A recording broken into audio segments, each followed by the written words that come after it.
bien, tout va bien. Donc les partis travaillistes marchent bien, tout va bien, tout est en bonne et due forme. Merci beaucoup. Je pense comme d'habitude, on va essayer un peu de parler plus en lingala. Juste pour te faire quand même opportunité, de partout dans le monde. Bayoka message clé nini lelo révérend Godé Mopepe Wazali Bongo Mokambi à Ville Kinshasa na likambo etali parti à monsieur Steve Mbikai na niveau ya RDC. Alors ndeko Godé Mopepe ya mopenza tokota na bojunda masolo banalise ni ozali ko sala na likambo etali sorti ya gouvernement jusqu'à aujourd'hui gouvernement zobimate et ba congolais ba yeba qui était fallait bima d'ici les 15 et les qui toujours kende kaka. Qu'est-ce qui se passe jusque là? Oui, sorti à gouvernement, je pense que Union Sacrée ezali libo kyo esangisi bandeko ebele bazana ba ambition nakanisi ezali gouvernement ko bimisa yango ko sala yango na mobulu te parce que ce que selemi malamu te na simana yango au lieu to mona kisalume banda oyo mokonzi mboka kende ko décréter to komona nde guerre te me banda mais pona ko éviter biloko na nyonso toyebi ke tozali diriger na mokonzi moko ayoka mingi bazana mayele mingi azali ko canaliser ko yeba ndenge nini ya ko satisfaire bande nyonso ba kutana ikuna na Union Sacrée. Merci. Problème il y a IDPS avec 80, plus ou moins 80 candidats au Bango Bakotisaki pour Premier ministre à Salachua. Est-ce que vous ne voyez pas que ça peut créer aussi certains freinages? Ça peut troubler pas il y a Mokambi Topé Premier ministre. Les Cambo il y a 82 candidats. Les alités qui bekende qui pas un Premier ministre parce que Nalanda qui secrétaire général il y a IDPS ndeko Kabuya Nalanda qui na top Congo lobi boye ba candidat ba yakinde ko déposer ba candidature na bango na niveau ya parti ezala ki na niveau ya premier ministre était ba candidature wana pesamaki na kati ya parti c'est que ezalinde na ba kambi ya parti nde ba sengeli ba sala choix parce que pour na premier ministre asengaki na poste moko 3 combos ya ba candidat ministre. C'est que les alliés oui ministère va proposer bango ba continue à 82 personnes. C'est que wana izala ki ba candidature zaki déposer na niveau ya parti et non na niveau ya premier ministre. Merci beaucoup. Vous êtes tous de l'Union Sacrée. Est-ce que c'est possible de nous expliquer un peu ce qui se passe aujourd'hui entre monsieur Steve Mbikai et monsieur Bahati? Nini ezali koleka entre bango mibale pour le moment? Est-ce qu'il y a un problème d'abord? Oui, problème exacté.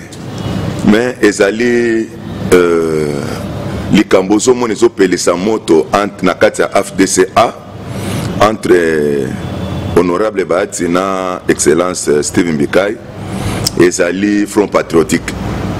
C'est que ngambo oyo ndeko Steve Amemi ezali juste ya ko créer Front Patriotique. Et sengeli tout éclaircir opinion. Parce que les canissons de Steve Mbikai Azwaki, de Steve Mbikai outi na FCC.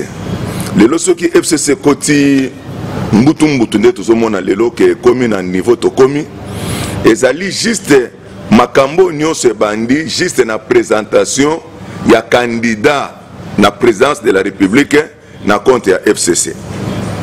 C'est que baye ko présenter candidat ya FCC juste à la veille à sortie ya juste na veille il y a début à campagne électorale. C'est que ba candidature mukolo ya suka bazo déposer ba candidature nde mukolo candidat ya FCC azo yebana. Et ça là qui makambo ebele pe yango ezala ki à la base que ndeko na zala apona mate. Nde costume bika lobi ke erreur moko et produisaka ba même feu. Nda lobi na Union Sacrée to kweya na mutambo to kweya ki na ngona FCC na créer Front Patriotique. Na Front Patriotique to déjà sikoyo to tikal presque na mbula misato. Mais to des anandambu to yeba déjà candidat président oya biso na présidence ya Union Sacrée na 2023. Nde alobi c'est mieux na Union Sacrée to bimisa ndeko Félix lokola candidat commun ya Union Sacrée. Nzoka ndeko Bahati yepe azana ba ambition il y a postulé en 2023 comme président de la République. Comme président de la République. C'est alors tango ndeko Bahati akei koyeba ke Steve Mbikai azali ko proposer que na 2023 tozala kaka na candidat moko na Union Sacrée. C'est là où ndeko, oui, parce que ndeko Bahati a appelé Steve Mbikai pour lui dire que non, il fallait pas obimisana no ba komisana no idée à boyer pour le moment. Ezaki idée moko fallait ko bomba ngo nanu, mais surtout nga to bimisango, après to nga to proposer nanu le pas chef de l'État, a biso to soutenir le local candidat président de la République, mais il a biso pe que na retour biso to bénéficier ni. Ndeko Steve bien non, tout ça dans la carte non sacrée, c'est que ceux qui tozui déjà le local c'est que vous avez l'intérêt na biso nyonso. Et si kama makambo e bandi na ndeko Bahati. Ndeko Bahati alobi non, na kota la campagne ya Front Patriotique o excellence Steve Mbikai a sali na ba province a moni impact au Front Patriotique bandi ko zo sur terrain. C'est alors ndeko Bahati et faire piquer crise abi que soki na tiki Steve Mbikai ya la ministre c'est qu'il a toujours na force ya ko continuer Front Patriotique. C'est que pour empêcher Front Patriotique et Koufananzela, nani alanda kite honorable Bahati tango Union Sacrée eza créé. A celle appel à lobby que ba député nyonso ya FDCA ezalo kendaki ezalo salemaki nini. Ça c'est le temps de la réconciliation. Veillons se réconcilier. Boya bisonyo soto ya to sangana to sala liboke to sala force parce que na Union Sacrée to la première force politique. Nde pona ndeko Steve Mbikai ya boya kiango.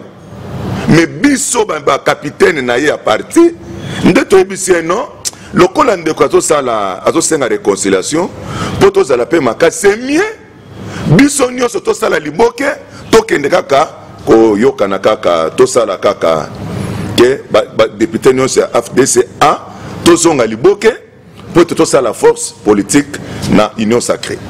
Merci beaucoup tozonga wana c'est important si c'est là qu'on a ligne na loba. Merci, vous continuez. Nde sali ke to sangani à partir ya force to sali ba député na biso nyonso parce que na kati ya FDCA parti travail ça na 4 députés. C'est que la deuxième force il y a FDCA. À partir de l'unité Wane Salemi, nous savons que FDCA a comme une première force politique dans l'Union Sacrée. Alors, nous Bahati et nous savons que Abima président du Sénat. Bah, PC na FDCA deuxième vice-présidence, il y a l'Assemblée nationale. Azui Moutou FDC Ati. Donc comme une présidence du Sénat, il y a un qui est président du Sénat. Na kotanin, il y a des députés à FDCA. Et comme ici, awa na gouvernement, il y a 4 ministères. C'est que 3 ministères na vice-ministère. Biso tozali deuxième force, il y a FDCA. C'est alors ndeko Bahati, ndeko Steve Mbikai ya Touniye, il y a déjà aujourd'hui présidence du Sénat. Aujourd'hui, deuxième vice-présidence, il y a l'Assemblée nationale. Dans le règlement d'ordre de la FDCA et lobby que ceux qui pèsent et l'autre côté na biso ya FDCA, première force politique, il y a un poste le plus important. Deuxième poste le plus important et pour revenir dans la deuxième force politique, il y a Union Sacrée. Il y a FDCA. C'est alors, tant que poste il y a le ministère de Pesami, de Steve Mbikai Touni, de Bahati, le ministère d'État et Travail, ministère de l'économie nationale, le ministère de Actions humanitaires et solidarité nationale, le vice-ministère, il y a justice. Si on a parti travailler sur les alliés, deuxième force politique, il y a FDCA au PCB. C'est alors ndeko Bahati azo pointé ndeko Steve Mbikai Musapi pour na koyebisa ye ke yo ebi makambo salaki ngai na FCC yo ko sala ministre té c'est que likambo Front Patriotique ye akei kobimela yango na ranking oyo ya FCC. C'est que likambo moko ya soni pe ya pasi na niveau ya président ya Sénat kokende ko créer biloko mo beko ke ndenge créer makelele na ba chaîne non ya télévision na ba chaîne na radio na ba réseaux sociaux ça l'honneur à quoi nda lobin de Steve Mbikai yo na gouvernement oyo kokota te okosala te pe bazo senga na chaque parti oyo za na droit ya ministère après ça 3 noms. C'est alors ndeko Bacha yebisi ndeko Steve Mbikai pona ko yebisa yeke mutu oba kombo oyo ya parti travailliste ngai moko na kopona batu na parti na yo na kotinda bakombo na bango yo za na droit kotinda bakombo te ya mwa pona ki moko na madame na ye to nani déclaration esalemaki na chaîne ya télé 50 esalemaki na Top Congo soki ezali na muto asengaki ndeko Steve Mbikai liste che kombo na ene ya mwasi na ye aleka na media alakisa yango batikali kose fausse information. Je vous dis, j'engage mon honneur. Ndeko Steve Mbikai atindi koma mwasi na ete atindi koma mwana na ya kombo na ete ezali produit fabriqué na FDC pour déstabiliser Front Patriotique.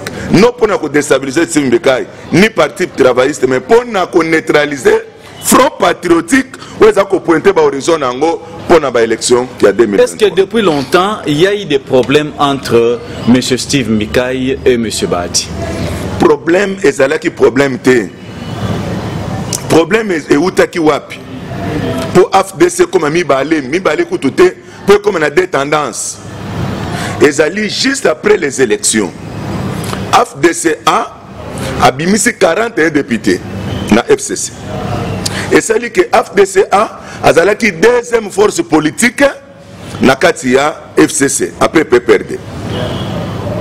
Or, le collège a la deuxième force politique et mérita que FDCA a un poste clé. Bazwa ne fiske moko primature mais esali ke ndeko Kabila tango a partager ba poste wana FDCA apesi bango poste moko stratégique te nde bayeko na FCC ba bengi ndeko Bahati pona ko yebisa yeboyi ndeko Bahati na ba poste clé wana topesi ba to tokusinela ekopesi mais bino tozopesa bino vice primature moko ministère d'état moko tous les 3 ministères, na vice-ministère. Alors, tant que proposition ne s'est pas Ndeko Bahati, c'est alors que Ndeko Bahati a zongi na présidium de présidence, il y a des présidents, il y a FDCA, pour nous connaître que ba pesibiso poste clé mon côté, mais tout se contacter na oyo ba pesibiso. Ndeki ko sala ke Ndeko Bahati bandeko nyonso ba président nyonso président de président ya FDC bazala ki d'accord mais soudainement bandeko basutuki Ndeko Bahati abino lokola ba pesi ngai présidence ya sénateur ngamo ko nazo postuler lokola candidat indépendant na mikanda bango bakende ko signer lokola ba protocole d'accord na FCC ezalaki ete na kati ya FCC soki déjà décision ezwami yo mutozali membre ya FCC okoki kotelemela yango te ya lobi non ngai nazopesa candidature na nga lokola candidat na présidence ya Sénat. Ouais. C'est alors FCC babino lokolo tombokeli po buki mobeko ya FCC to suspendre yo bato zali suspendi na FCC. C'est alors que Ndeko Bahati aye kozonga na présidium de président pona koyebisa bango ke lokola ba suspendre nga na FCC biso nyonso tolongwa na biso tolongwa na FCC boya ko soutenir ngai na candidature na nga na présidence ya Sénat mutu parce que kuna Ndeko Bahati na FDCA aza lokola Kabila na FCC c'est que ba décision ne fasse wango yemoko lokola yaki pe na option wana l'unique mutu atombolaki mosapi koloba ke non yo tozokende kosoutenir yo lokola candidat président na Sénat yo soko bimi président ya Sénat biso koto ba présenter biso ba ministère yango. Je pense que ndeko Godé mon peuple loba qui déjà loko wana plutôt zonga simate to évoluer ce qui na comprendre bien problème oyo ezako s'est passé jusque là entre monsieur Bahati et monsieur Steve Mbikai, c'est le problème de l'égoïsme. Oui. C'est-à-dire que ndeko moko na bango mibale azana posa yemoko alia topé azwa ba poste clé to ba poste nyonso. Aujourd'hui vous êtes l'homme du terrain. Au vivaka plus na population pembeni. Awa pe gouvernement ezali ko bimate tozoyo kaka kowela na ya ba poste topé ya ba ministère jusqu'aujourd'hui. Quel est l'intérêt de la population là-dessus? Non, intérêt à la population ezali ete tango choix izo salema, ceux qui choix salemi ya malamu, des populations ko bénéficier. Ce qui gouvernement salemi gouvernement ko fantasiste, je crois bien que perte kozala ya population. C'est que intérêt à la population na kati ya moi retard muke zo zwa mapona sortir gouvernement juste ezali poete ba pona ba leader ba to malam o ba ko sala pe ko servir peuple. C'est que intérêt à peuple kozala tango ba ko bimisela bango ba ministre malam o ba ko travailler pour na peuple intérêt à population. Mais ce qui lobby to moni ba même bato ba ute kozala ba ngona pe bazongi. Ça, vous ne voyez pas que ezako risque tozonga kaka na même calcul tozaki na yango. Wana ezali erreur te makasi nazali komona na kati ya population na biso pe na kati ya bandeko na biso na couche nyonso. Bato ya kala. Premièrement, bato bazana expérience. Omoni lelo bato ya français ba lobby troupe ya mabe ezalaka te. Ezalaka toujours na mauvais chef. Pouvoir de Utukoleka Awa, nous sommes des leaders, nous sommes des intellectuels. Tout le monde commande de Kabila Tika qui laissait aller, même Kalev a poursuivi les lots. C'est à cause de laisser aller. Tout ce que Kalev faisait ici à l'année, qui ne le savait pas. Tout le monde était au courant de ce que Kalev faisait. Juste, il n'y avait personne qui pouvait l'inquiéter. Mais aujourd'hui, ce que nous voyons avec le président Tshisekedi, c'est que si tu oses déborder dans tes attributions, c'est qu'il te sanctionne. C'est que même bateau ya Kalawana, même ceux qui va bimisika kabango, wana kutu na koko espérer sur na mo eloko malam. Parce que Bazar a une expérience, na rigueur, il y a chef de l'État. Mais ils sont ministres aujourd'hui. On ne les sent pas et la situation ne va vraiment pas. Je ne sais pas si vous remarquez que la situation c'est comme si tous allez au Balouka place, Moko c'est toujours avec les mêmes gens. Et demain, si le même gens revenait encore, c'est pourquoi je vous avais posé la question de savoir est-ce qu'on ne risque pas, il y a un même calcul. Non. Puis cette situation, tous allez traverser les lots, c'est tous un gouvernement, ils allaient en place. Mais tu centuries yango pensate.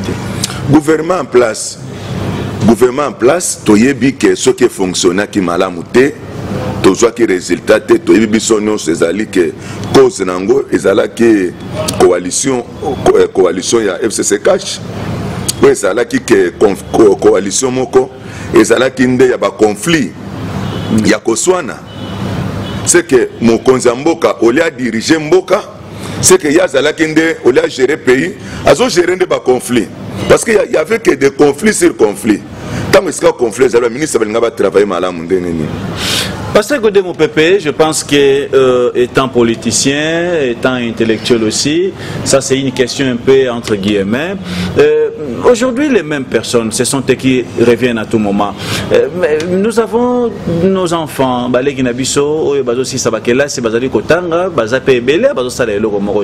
est-ce qu'on ne peut pas chercher à travailler avec une nouvelle classe? Au lieu de la classe, entre-temps, la population va continuer à souffrir. Papa Nangai, et là, quand il y a problème ya Congo, Ezalina nous premier à changer dans Batouté. Tant que chef de l'État a eu pouvoir, Azalaki, je crois bien, Azalaki en Europe, tant à lobby que je vais déboulonner les systèmes. Le problème en beaucoup c'est le premier système. C'est un point de système. Parce que tu sais, le 21e siècle, la mentalité, il y a homme noir, il y a homme congolais. Est-ce que tu sais, le système, tu sais que les taxes à l'État, ils sont foutus dans beaucoup de régie des eaux, bato so kende ti le ko futa mbongo régie des eaux maboko ba individu. Ba taxe ya wenze, ezo pesa na mboko bato. Est-ce que nous pouvons s'attendre à quelque chose de bien? Pour mbongo na ndenge mutazo zwa yango. Esika mbongo zo banda ko katanela na mutazo yamba, na mutu esika zo kende okomela. Tizo kende okomela ezo katana kanda mundam. C'est que premier Congo est le premier système. Ce qui système est les mêmes. Attends de changer. Tu m'as dit qu'on l'a combien de fois? Mobutu kaka si Mobutu alongwe Zaire bongi. Oyebe loba mapende ngwana pona ba salaire ya ba fonctionnaire ke ba futa makana ba banque ainsi de suite. Mais les loba tazali ko continuer ko lela tambola na ba banque za na ville ya Kinshasa to na Congo ko mona lolenge nini ba komi ko kene même na bitoko ko lala na ba banque po mbongo zo bimate ba retard kute komi susi ya makasi ko lekande ba zali ko zomeya na bango directement. Vous ne voyez pas que le problème des systèmes. Là vous aimeriez parler plus du système électronique ou informatique que la technologie est évoluer nous et comment informatiser c'est bien bon mais et comme makaka ba problème té à la longue ndenge toujours au monde yango le na système à ba banque non système banque lelo ce qui mutazu retard mais sous kazimbongo nae c'est encore mieux tu déjà pas mais il suffit de l'amélioration pour améliorer le système le quoi des systèmes est malamu et bandi pour améliorer que le système est au bandi ça malamu to améliorer ce que nos erreurs ko kende ko bongisa maintenant o ezala ke ndenge ezala ki bato zo mbongo na maboko ba Jean Pierre baza ko tonga ba comptable wana ba millionnaire na cité bato zo sala musa ba zo mbongo ti maintenant oyo ke malgré na retard to la wana mesuka na ngwa ko zo mbongo nae ezali c'est peut-être ko améliorer mais pour to za na ngwa na Congo attaque to lobi ke to longola bato akala nyonso. Ce qui t'a changé le système, tu as toujours tourné en rond.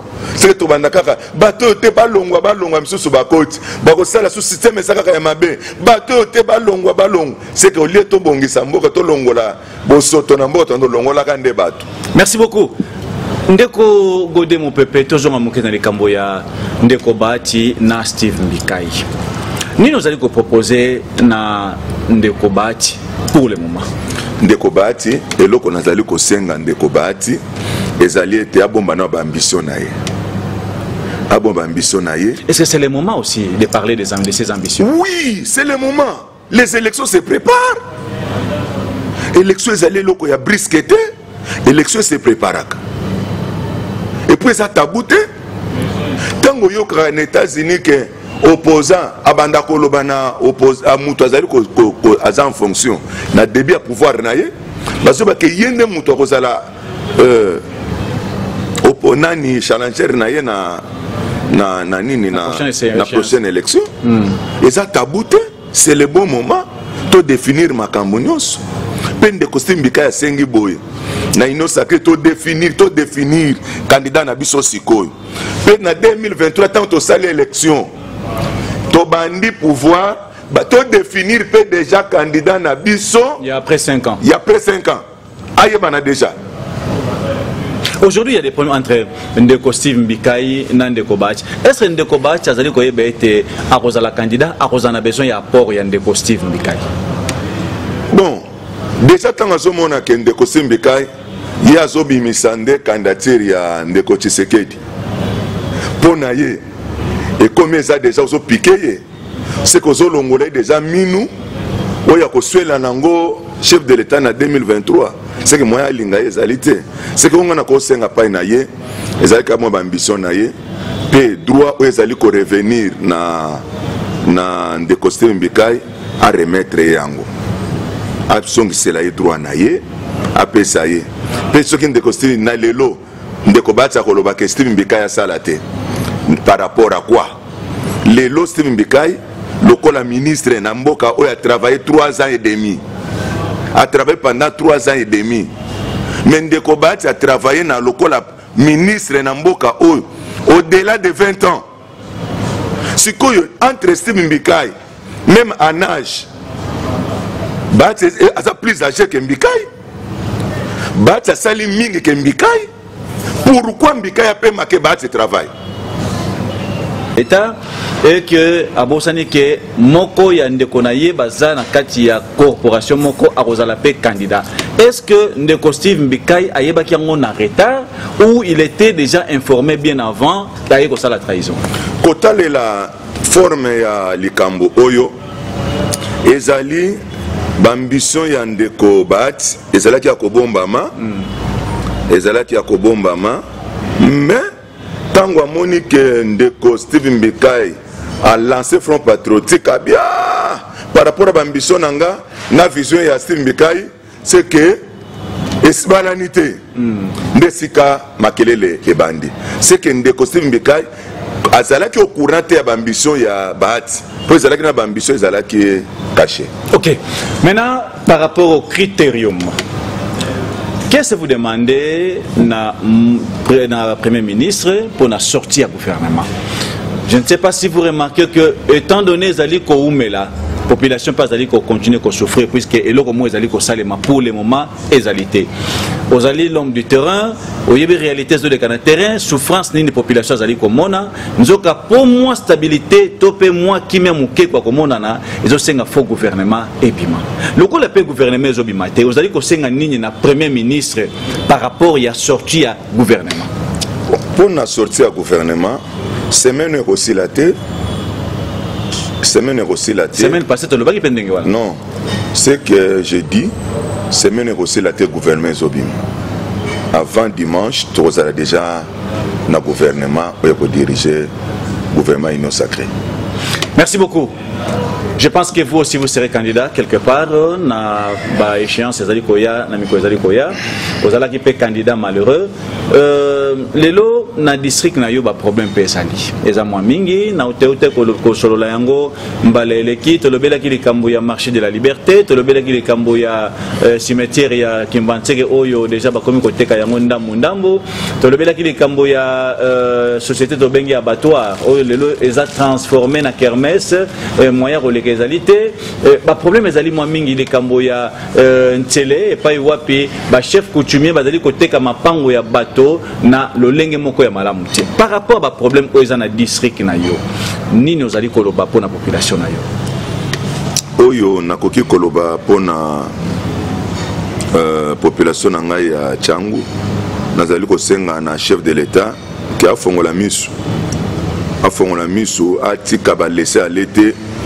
ndeko Kabila tikaki population ezolela na ba mauvais traitement o bazo pesa bango mais ya tikalaki kimi azotala yango azoko utiliser sur miwe lelo tomoni comment ndeko azali vomi et pas la population sur tangele kombo ya président honoraire ozomona ndero fingi biloko abongo eza malamu te na kosenga pa chef de l'état marché à liberté ezali marché public eza marché à l'état mais marché wana ezala bourgmestre ezala hôtel de ville ezala kana même mise likolo na ngoti mutu akoyebisa biso te ke marché à liberté ezali marché ya mutu marché à liberté bazwi concession ezalaki wana ezalaki esika général motor ezalaki général motor ekufi musée aye azwi concession wana na kombo ya état congolais atie marché à liberté a construire yango na mbongo ya ba contribuable ba citoyen congolais nde basali marché à liberté c'est-à-dire lokola marché à liberté ezali marché oyo esalemi na mbongo ya l'état ezali bien public c'est que chef de l'état afongola nango misu marché wana ezali kokotisa ba recette ya makasi oyo koki ko aider commune ya Masina et puis Tchangu en général comme Tchangu en général c'est que mokonza mboka afongola misu likolo ya marché ya liberté et kokozala te ke individu moko aya azwa marché wana en otage et comme bien moko privé pe na makambo ezosalema ya ba chef coutumier ya ba vente ba parcelle chef de l'état zala na motema kaka oyo ye nango wana bolingo za ko manifester likolo peuple na yo ezali na makambo tozomona chef coutumier ko ya koteka place waza na droit koteka te paisible peuple citoyen oyo azo souffrir akoya na mbongo apasi abandi ndako ekomi na niveau ya lenton batole yango na moment nde l'état zo ya kobuka yango mpe bachef coutumier wana bazo koinquiete bango te vraiment nakosenga ke mokonzi ya mboka peuple oyo eza peuple na yo fongola miso likola bachef coutumier a commettre baacte oyo ezali légal te esengela répondre na baacte na ye ezali te ke akoabandonne peuple na yo bachef coutumier balia bango mbongo ndenge bazolia bango na basite neti surtout na commune na ngai ya Nsele ezali kopesa penza esengo te nazosenga pa mokonzi ya mboka afongola miso penza na likambo oyo etali ya bachef coutumier. Merci. Bandako ezali ko bukana na sima ya marché de la liberté soki mbula ebeti mai nyonso ya marché ekendaka na rivière tobengi Ntanga mais conséquence ali que ba caniveau na bango eza déjà bouché et ba mai ekomi ko bima ekomi ko buka même bandako ya bato. Qu'est-ce que vous en dites par rapport à ça et le problème aussi de l'assainissement derrière le marché de la liberté c'est trop sale. Vous verrez que il y a ba salité ba foule nyonso ya marché de la liberté et matangomba na sima ya marché liberté baza na mutukate baza même pas na moi tracteur oyo koki kolongola biloko wana tandis que il y a des recettes oyo kokota les jours au jour. Oui oyo na koki kosenga surtout pour na commune na Masina ezaka marché libéré na sima ya liberté te c'est que commune na Masina commune ya Kimbantseke vraiment mokonzi ya mboka oyo na kosenga na gouvernement ezokota na musala dans quelques jours na kosenga ezali plan oyo na leli yango mingi na ba émission ba commune lokola ya biso Masina oyo eza susu ba commune vraiment eza so oyo ko za habitable te parce que le soki mvula ebeti ba mai nyonso za na bakatsa bandako c'est que comme ba commune oyo ezali kosenga comme ba commune moko que l'état soit en charge lelo ndenge Luanda basali ke koyame ba immeuble batongi ba immeuble ba identifier ba propriétaire ba parcelle ba ko sala kango ata ba quartier par quartier bolongo na ba famille na bombi bango quelque part ce qui gouvernement za na makoki ya kotonga ba immeuble wana te boko sala même offre d'emploi botie yango ezana bazana ba misolo na bango ba investisseur baza ebele ndenge mokonza mboka zotama na mboka libanda tokoki pe kotie yango offre ke to pesi yango ba commune lokola Masina opona ngeza su commune to ko tanga yango te e komba commune mo ya ko buka na ba Kimbantseke batonga yango c'est que musala to ko sala pour même lelo Kinshasa nde bazolo ba ke kin propre to ko ezali projet te que muto ko telema lelo lo ba ke na so comme ça Kinshasa propre ça c'est de la folie projet à Kinshasa pour comme Kinshasa comme propre ezali projet à long terme rose ba 50 ans 80 ans pour que tu sois comme propre. C'est que faut pas qu'on reconstruire la commune abisso. Il y a Kinshasa Mobimba. Mais pour na kobanda yango et c'est une kobano na Masina Kimbantseke zo mata muke parce que zali ba commune o ezali ko permettre mu paino so talibanda azo côté landé par Masina pe par Kimbantseke pour côté na Kinshasa. Merci beaucoup Ndeko Godé mon pépé na lobaki lelo tokozala mingi politique kakate tokobi maman mukeli banda ya politique pour tolobela mai mazali koleka na mboka na biso surtout na ville Kinshasa c'est pas iwapi yo zali ko kamba c'est vrai que mokonzi ya mboka za na souci ayeba nini zoleka na bakonyo sa ville Kinshasa mais zali ko comme moi pas si était mokonzi ayeba ba certaines réalités à ville Kinshasa pourquoi puisque tout est politisé tant tozali ko kene kaka mingi na politique makamu mingi moyen mokonzi ayeba ngo ezali penzate tolobela mukeli kambo ya Transco babisa Transco uti ko bima awa ebele population moni yango kinwa akanisa ki était ceux qui Transco bimi embouteillage sili ceux qui Transco bimi transport comme moi facile mais tandis que tout moni Transco bimi kaka ba demi terrain wana ndenge zalaki mais to kawe ezeko kene victoire bazali na tongo oyoka bazobele kaka 7e rue 1000 francs 7e rue 1000 francs o ezeko kende rond-point ba lemba 1000 francs comme na lembo je mususu tout ça ça dit à quoi ezali surtout pour na biso na Tchangu ezali di ya so de mouton moko etikali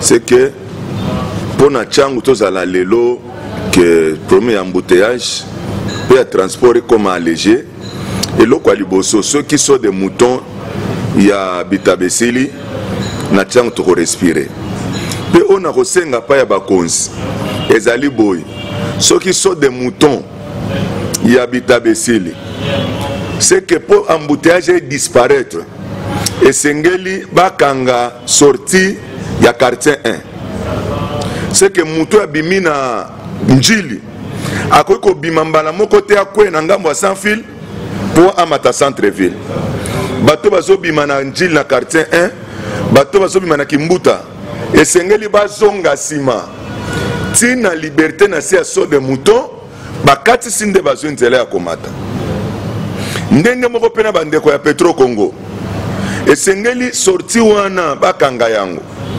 seke ndeko azobima na Petro Congo soki alingi azonga Kingasani esengeli azonga ta ntina Shekina akatisi wana nde abaluki azongi nde yango tokoresoudre premier embouteillage ndenge moko bitabe pe place wana bakangi yango bekate pe bakangi yango c'est que c'est la même mouvement avant de quoi akatisa nzela esengela sana na mouvement saneta mati akatisi nde azongi wana nde problème ekozala résolu c'est que ce qui tilelo ozomona même nano impact ya transco sur terrain te ezali juste kaka pona moi tronçon oyo etikali kobanda sorti ya Petro Congo tiki mbuta docteur batibitabe na so de mouton na esili te yango pomeza na nous décanter te mais une fois que so de mouton esili soki na basaleli kaka likaniso na meki kopesa awa vraiment problème kozala résolu. Merci.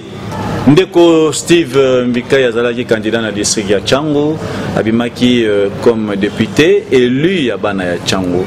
Apparemment, non, apparemment, on ne l'a pas senti aussi au niveau du district, il n'y a pas il a solo été aux Kambaville Kinshasa, mais au départ, aux Alipé, Tchango. C'est comme si on ne l'a pas senti. Cela, ça dit à quoi?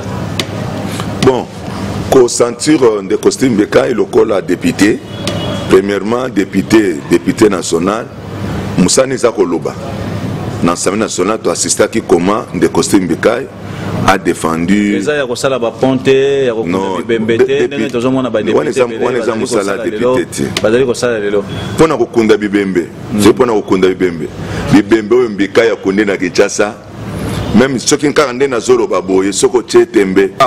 Papa nanga na ebisi oke espace ya kotia bato na émission na kozalate. Donc si je comprends vous allez travailler kozanga kotia makelele. Ya kozanga kotia makelele. Ba o mususu batia ba makelele action moko akosela dango visibilité atteint 10 chaînes 20 chaînes.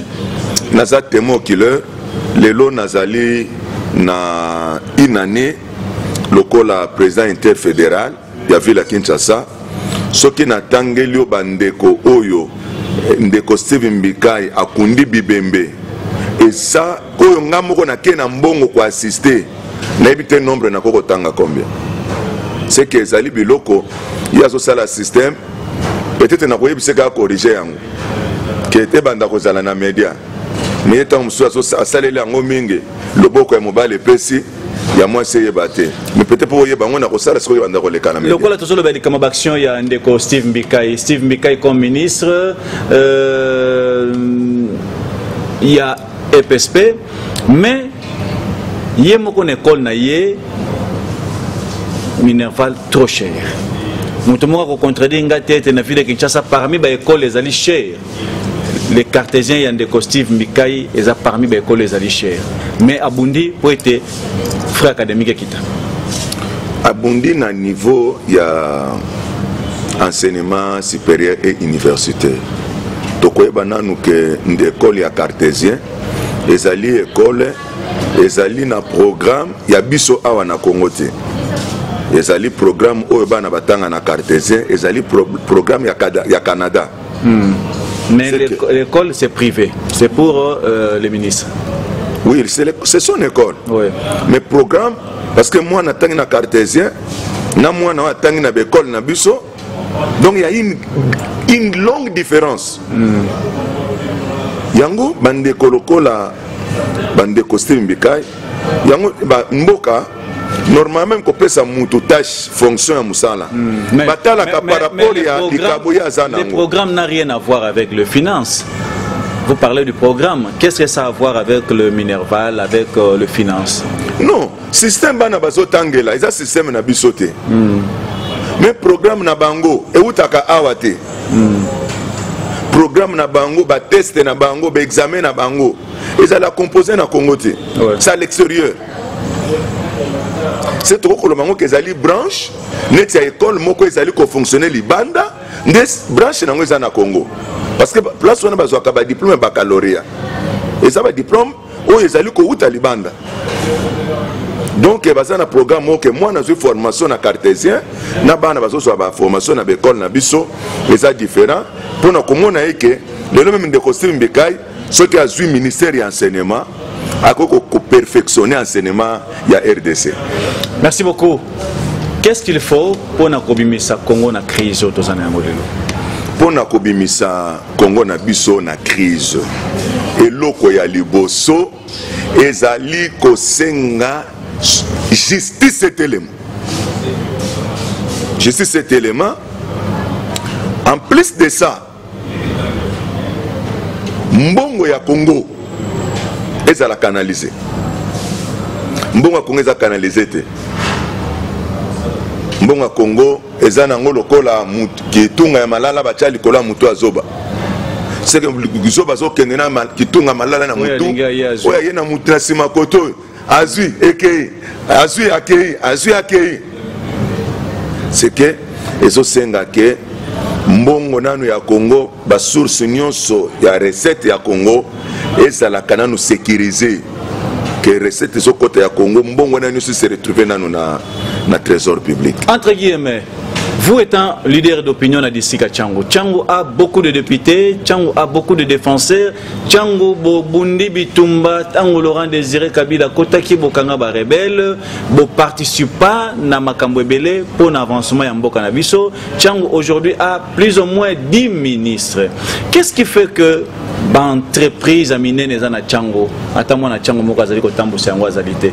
Ce que tali ba entreprise nyonso na district na yo, tokotanga ba abattoir, tokotanga ba marché de la liberté, tokozwa oyo ezali na Sifoko, Transco, ba société belé zo mina kata district na yo, c'est rare de voir natif à Tchango azotambusa yango, azotambusa yango. Bon, les a contenir ba capacité beaucoup raté ou quoi? Té, tous un problème moko Namboka Nabiso, tout est politisé. Tout est politisé. C'est que entreprise kaka ezana masina, mais mutozana lisu ya entreprise azana masina te, azana chango te, wagona chango, mutu na gombe. Yango nyonso na pesa liba résultat ya ba électeur Nabiso. Ba électeur Nabiso ya chango. Baza bande komoko na sûr qu'avec le temps parce que les losoko tangi na liste ya 18 députés oya changu bana changu na kati baza combien okomona ke ba député nyonso bazwa ke ba siège na biso ya changu baza bande kwa libanda bafanda na ba commune bangwa likolo baza tabana ya masina te ndeko Steve Mikai pazaki mona changu ndeko Steve Mikai akoli na chango akolaki na chango ayaki atango monike alinga pesa candidature azongaki na mabele na ye mais ba candidat mingi surtout ya 2018 atozoloba to ndeko Steve Mikai na 2018 azali na chango te mais lelo soto tangi na 18 députés akimagene non ndeko Steve Mikai pour lui il y a lobby azali leader d'opinion. C'est que Kinshasa Mobimba place nyonso et si ka nyonso ya ko tia muto bima député abanda ki na chango bimi député akena moma bimi député c'est que mbala ascenseur biki na ocha na funa ou bien na ocha na lukunga akubima député. Pasteur Godemo Pepe, qu'est-ce que vous copiez de bon et pas il y a Ndeko Steve Mikai depuis que vous êtes ensemble avec lui ou depuis que vous l'avez connu?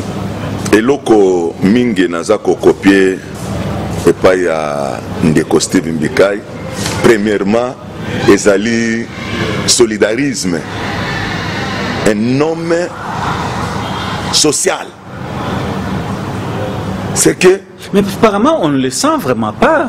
Évidemment vous avez sanga makambo nyoso ndenge ya vivaka ba action salaka mais na éviter ba kino pe belé ba ko za la surprise ko kamwa makambo zolo ba na éviter alingi j'engage mon honneur. J'engage mon honneur que n'a point état social. Donc c'est quelqu'un qui ne fait pas vraiment de bruit. Qui ne fait pas de bruit, mais je vais lui corriger. Même c'est que non mon conseil peut-être place dans tout ça la kamabe. Surtout ça là que au sali geste hein et les kakana média.